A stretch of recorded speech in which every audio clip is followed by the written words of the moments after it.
Enlisted, the first-person World War II shooter published by the guys that did War Thunder. It was always going to be some sort of success, especially being a free-to-play game on the market. Droves and droves of people flocked to it to try and get their fix of first-person World War II gameplay. But how is it held up? How is it going, and what's next for Enlisted 3 months later?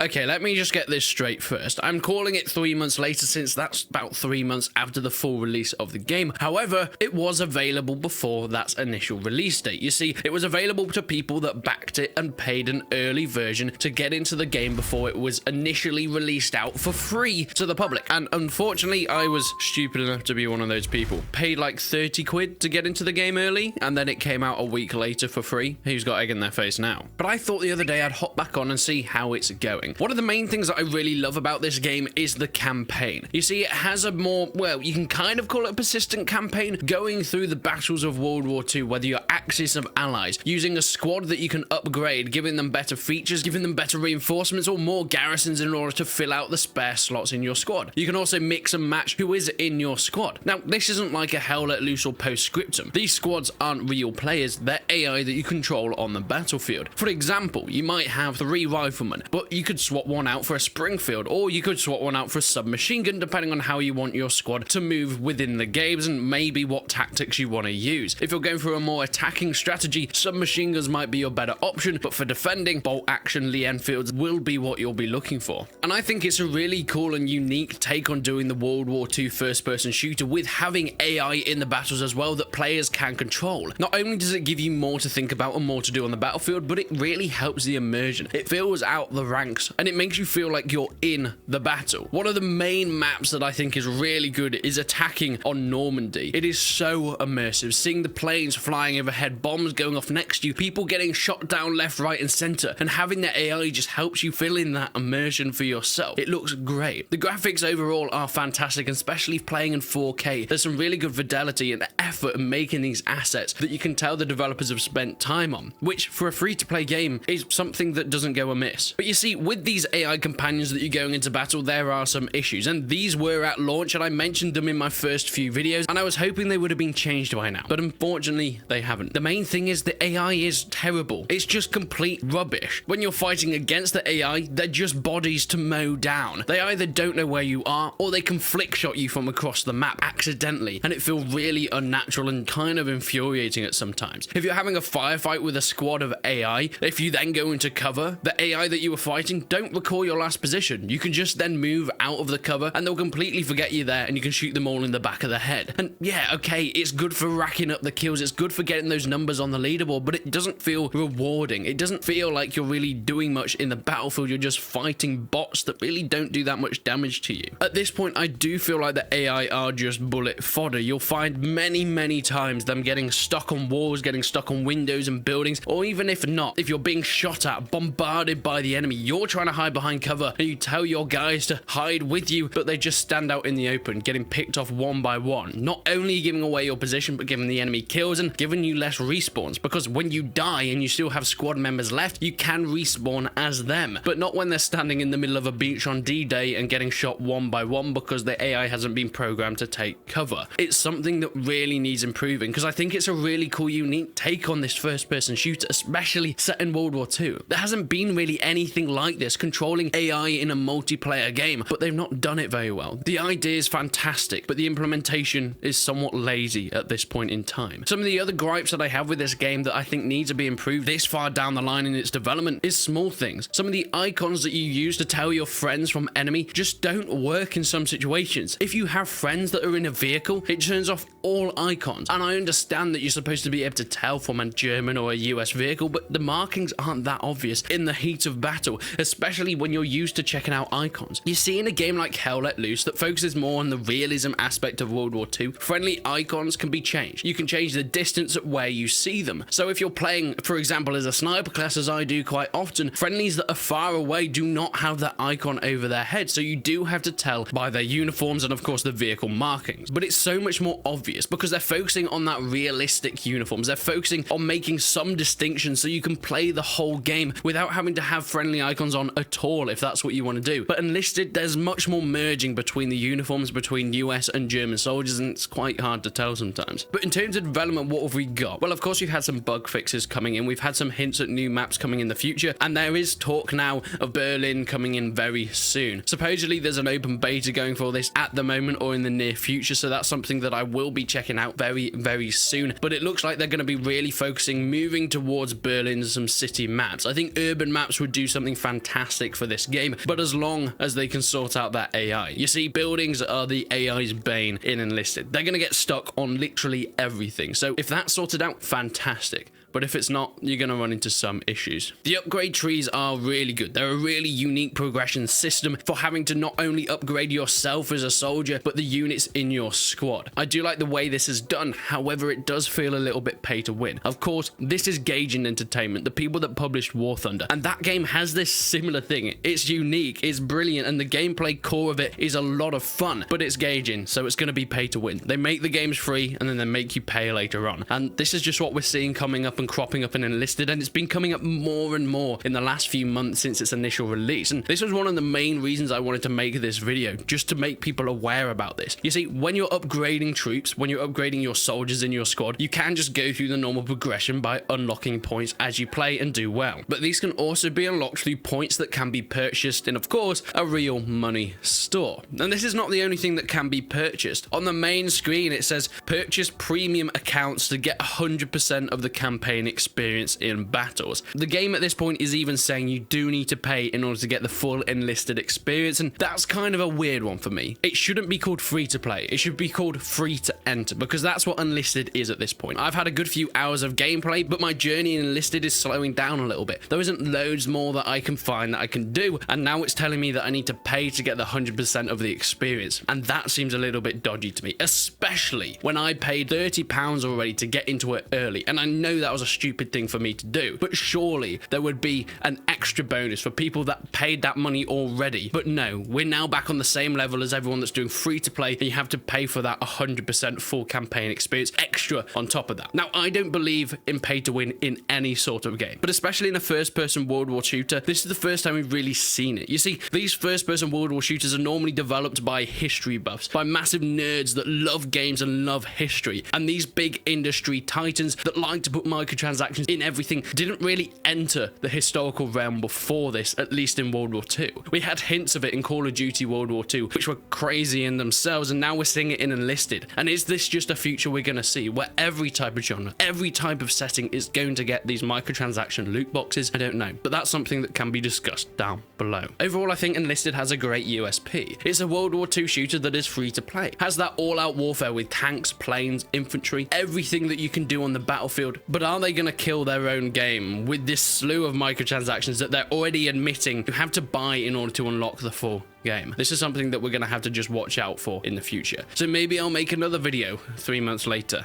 down the line. But please leave your comments down below. What do you think of Enlisted, and are you still playing it? One of the main things I noticed when loading in is games take way longer to enter in now. Is this because of the lack of player base, because people have stopped and moved away from it? I think it just could be. Leave a like on the video if you enjoyed it, leave a dislike if you didn't. But until then, I will see you in the next one.